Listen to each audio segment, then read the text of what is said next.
नमस्कार मित्रों, एक बार फिर से स्वागत है आप सभी लोगों का। आज की जो ये क्लास है वो पूरी की पूरी हमारी जो प्रयोगशाला सहायक हैं उन लोगों के लिए।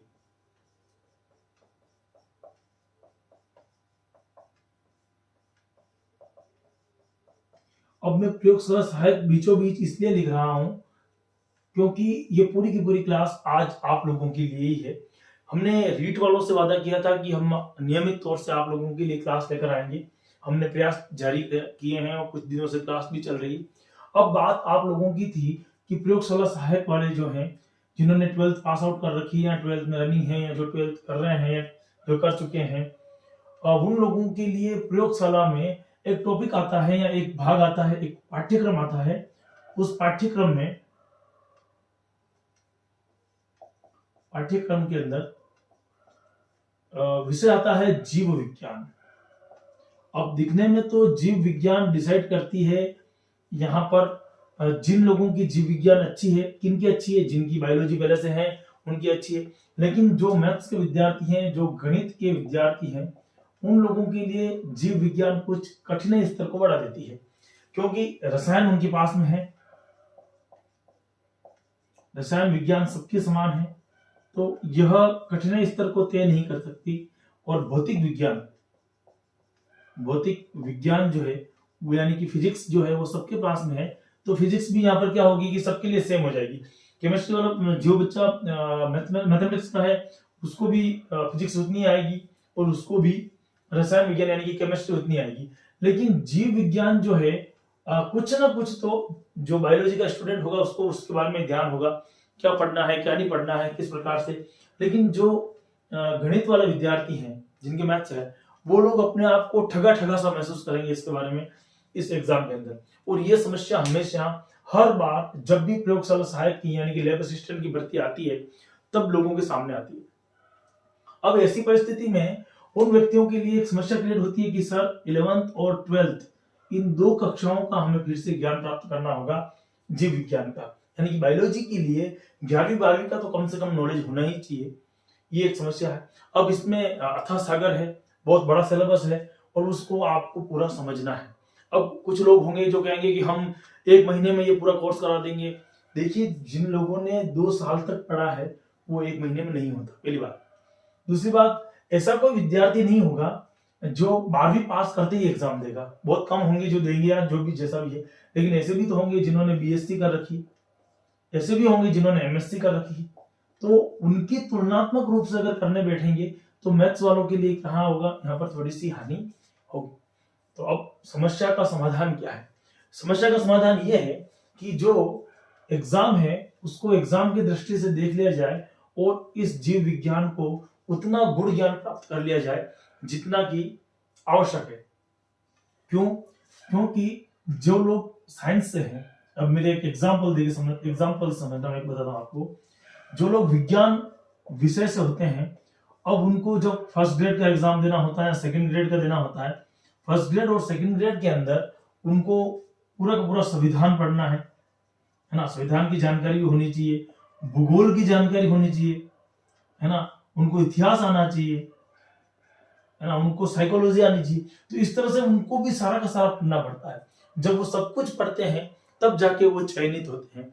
तो उन लोगों के लिए ये 10वीं कक्षा में छूट चुका होता है, फिर भी उनको वापस पढ़ना पड़ता है।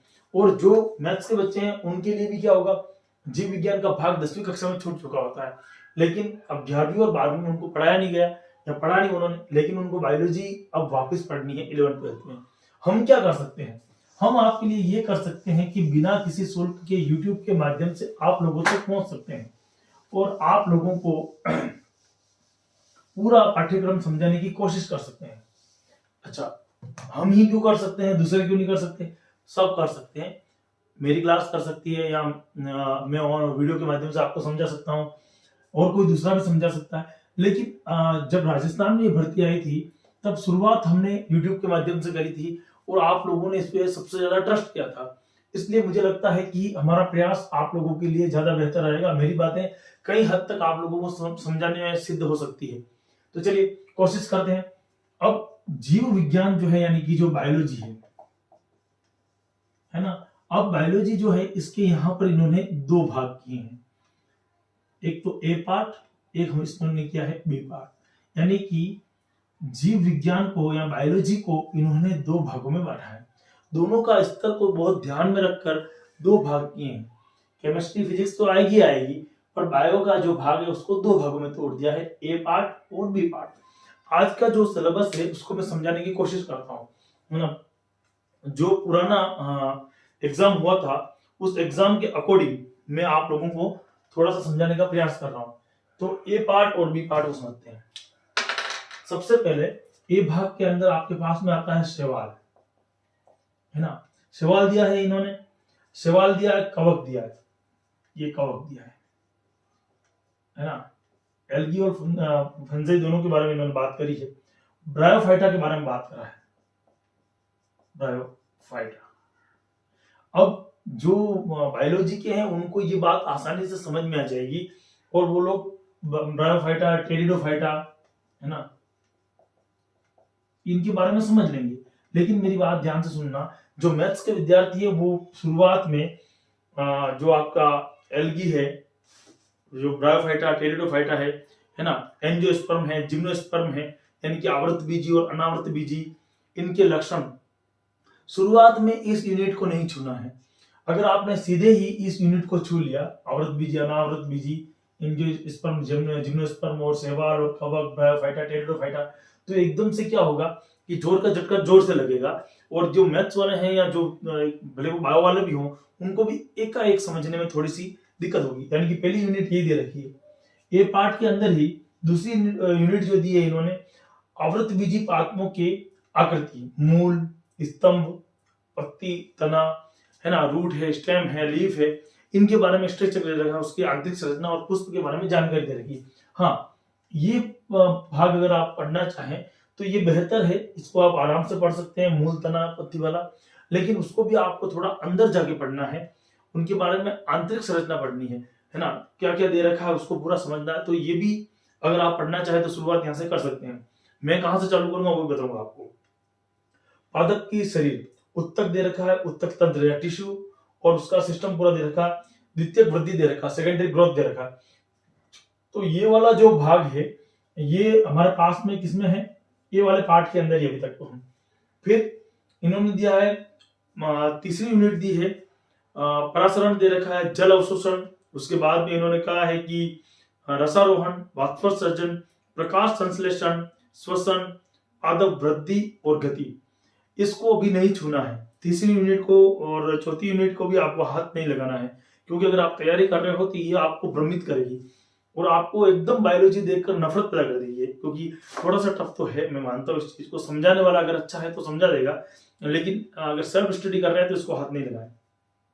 आप जाइए सीधी 5वीं यूनिट पर, पर्यावरण अध्ययन, पारिस्थितिकी तंत्र, है ना, इकोसिस्टम पूरा का पूरा पढ़ना है, ऊर्जा प्रवाह, रासायनिक चक्र, पर्यावरण प्रदूषण, ये जैव विविधता, ये वाला जो यूनिट है आप लोगों के लिए ये वाले भाग का, इसको बड़े आराम से आप स्टडी कीजिए, बहुत अच्छे ढंग से स्टडी कीजिए, आप लोगों के लिए सही है। जैव प्रौद्योगिकी जो है, डीएनए है, अच्छा, ट्रांसजेनिक प्लांट है, नैतिक मुद्दे हैं, चिकित्सा क्षेत्र है, इन पर भी आप एक बार नहीं जाए तो बढ़िया है, क्योंकि थोड़ा सा ये आपको हेवी लगेगा, लेंदी लगेगा।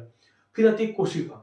हमने जो पिछले साल, जब पिछले से पिछले यानी कि 2019 में जब मैंने चालू किया था, तो उसमें मैंने कोशिका सेल से पढ़ाना चालू किया था। आप देखना मेरी जो पहली क्लास है, मैं लिंक दे दूंगा उसकी भी डिस्क्रिप्शन में, तो वहां पर हमने सेल से चालू किया था, क्योंकि मुझे पता था कि ये सबसे लास्ट वाला टॉपिक है और कोशिका जो है वहां से पढ़ेंगे तो ही आपको, मुझे लगता है, समझ में आएगा।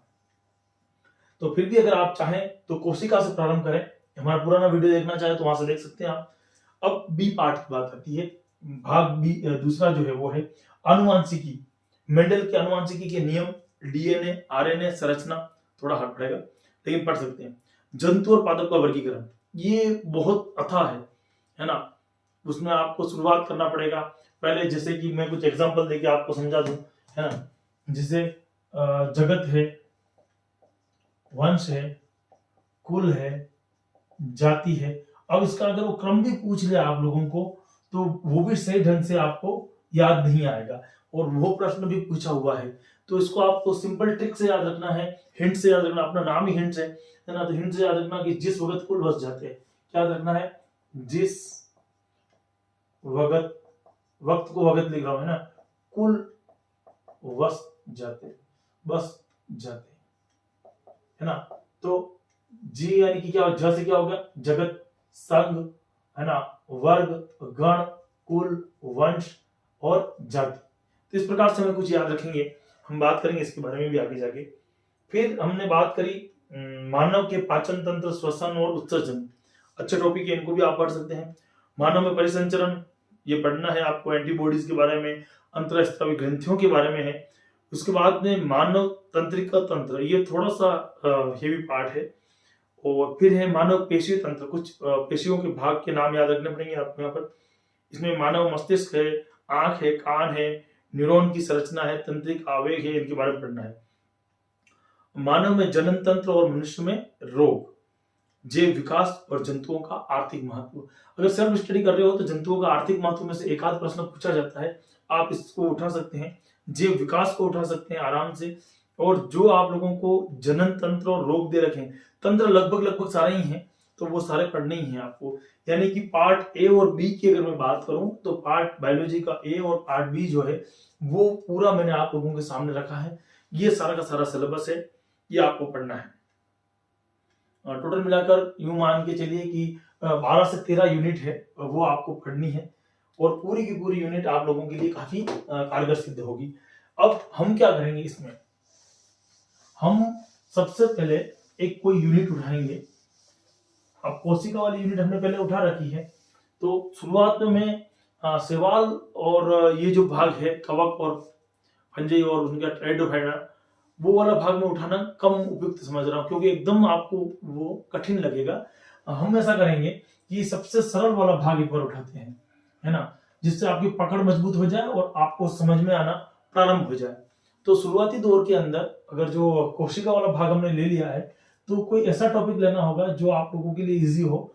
जैसे कि एक टॉपिक रखता हूं मैं आप लोगों के सामने, सजीवों में जनन है, जनन वाला टॉपिक आप पढ़ सकते हैं। सजीवों में पेशी तंत्र में जाएंगे थोड़ा सा टफ हो जाएगा, है ना। तो पारितंत्र जो है, परितंत्र की अगर हम बात करें, इकोसिस्टम जो है उनकी बात करें, शुरुआत में ये हो सकता है। और कुछ टॉपिक के साथ में हमें प्रश्न के साथ में हल करना होगा। बहुत ही जल्दी में मैं प्रयास करूंगा कि कुछ डिस्प्ले इस प्रकार का हम सेट कर रहे हैं यहाँ पर कि आप लोगों को प्रश्नोत्तर यहीं पे मिल जाएंगे सारे के सारे, है ना। उनके ऊपर भी हम चर्चा करेंगे लाइव आकर। तो कुछ ऐसे टॉपिक उठाएंगे जो बहुत इजी है लेकिन समझने की दृष्टि से उपयुक्त है, और उसकी नियमित रूप से हम कक्षा लगाएंगे। अब आप लोगों को इसमें क्या डिफिकल्टी लग रही है, क्या चीज समझ में नहीं आ रही, आप हमें तुरंत प्रभाव से बताएंगे। क्लास जो प्रारंभ होगी सोमवार के दिन से प्रारंभ हो रही, और पूरा का पूरा प्रयोगशाला सहायक का ए पार्ट और बी पार्ट दोनों ही होगा, और दोनों ही पूर्ण रूप से यूट्यूब पर होगा और पूरा निःशुल्क होगा। अब कैसा क्या समझ में आ रहा है उसको तुरंत प्रभाव से हमें, और अगर हाँ कोई दिक्कत आ रही है अगर किसी चीज की, तो मेरा नंबर है 9928544989। फ्री कब मिलूंगा, लगभग 1 बजे से 3 बजे के मध्य आप मुझे कॉल कर सकते हो। दिन में 1 से 3 के बीच में मैं फ्री हो सकता हूं, तो आप मुझे कॉल करके पूछ सकते हैं, मैं आपको उसका पूरा डिटेल बता दूंगा। कोई भी चीज आपको समझ में नहीं आ रही, या सबसे बढ़िया ये है कि आप मुझे व्हाट्सएप कर दीजिए, उस चीज से मैं आपको क्लियर बता दूंगा। ठीक, ये हो गया क्लियर। प्रयोगशाला सहायक के बारे में और कुछ भी जानकारी हो, या आपको जो लगे कि ये हमें पढ़ना है, या जो टॉपिक आपको कठिन लग रहा है, तो आप कमेंट बॉक्स में डालिए, मैं उसका एक एक पार्ट उठाऊंगा और आपको समझाऊंगा। जैसे जनन वाला भाग है, उस जनन वाले भाग में भी हर एक पॉइंट पे हम अलग अलग वीडियो डालेंगे। पूरा तो लेंगे ही लेंगे, हर एक पॉइंट का शॉर्ट वीडियो भी डालेंगे ताकि आप लोगों को आसानी से समझ में आ जाए। ये मेरा प्लान था जो आपको बताना था, और अब आपको जो अच्छा लगे वो करना है। अपने मित्रों के साथ में इस वीडियो को शेयर करना है। आने वाले समय में जो विज्ञप्ति है बहुत जल्दी जारी होगी, और आप लोगों के लिए बहुत ही सुनहरा अवसर है, तो इस चीज के लिए आपको अपने मित्रों तक भी पहुंचाना है। तब तक जय हिंद, जय भारत।